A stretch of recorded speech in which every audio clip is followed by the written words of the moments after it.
ফের অবৈধ গাঁজা উদ্ধার করতে সক্ষম হল মুঙ্গিয়াগামী থানার পুলিশ। ঘটনা শনিবার সকাল নাগাদ থানাধীন ৪১ মাইল এলাকার জাতীয় সড়কে। শুক্রবার রাতে মুঙ্গিয়াগামী থানার কাছে খবর ছিল অবৈধ গাঁজা নিয়ে একটি লরি জাতীয় সড়কে আসছে। সেই মোতাবেক মুঙ্গিয়াগামী থানার পুলিশ এবং সিআরপিএফ এর যৌথ অভিযানে আটক করা হয় সন্দেহভাজন সেই গাড়িটিকে।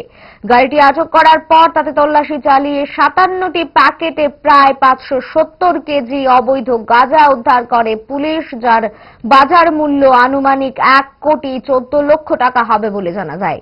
এই কাজে জড়িত থাকার জন্য গাড়ির চালককে আটক করা হয় বলে জানায় পুলিশ।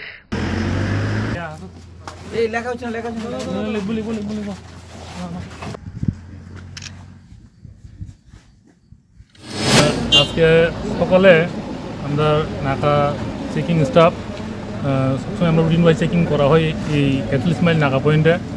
তো আজকে আমরা একটা গাড়ি টেলামোড়ার দিক থেকে আমবাসার দিকে যাইতেছিল। তো আমরা নাকা পয়েন্টে আটকাইছি।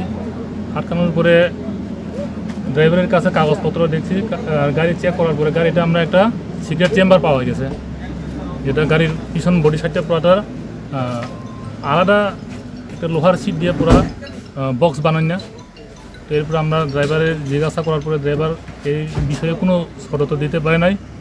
সঙ্গে সঙ্গে আমরা চেক করছি, কইরা দেখছি কিনে গাঁজা প্যাকেট পাওয়া গেছে। এরপর আমরা এসডিএম, আমরা ডিসিএম আর বিডিও ম্যাডাম, এসডিপিও ম্যাডাম সবাই ঘটনাস্থলে আছে, স্পটে আছে। আসলে আইরন করার কাজটা গাড়ি থেকে গাঁজা বাই করা হয়েছে। কতটুকু গাঁজা রিকভারি হয়েছে? গাঁজা ৫৭০ কেজি গাঁজা রিকভারি করা হয়েছে। বাজার মূল্য কত? বাজার মূল্য আনুমানিক ১,১৪,০০,০০০ টাকা এরকম।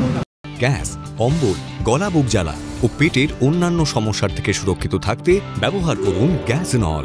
অরিও ফার্মা, ৫ দশক ধরে মানুষের ভরসা।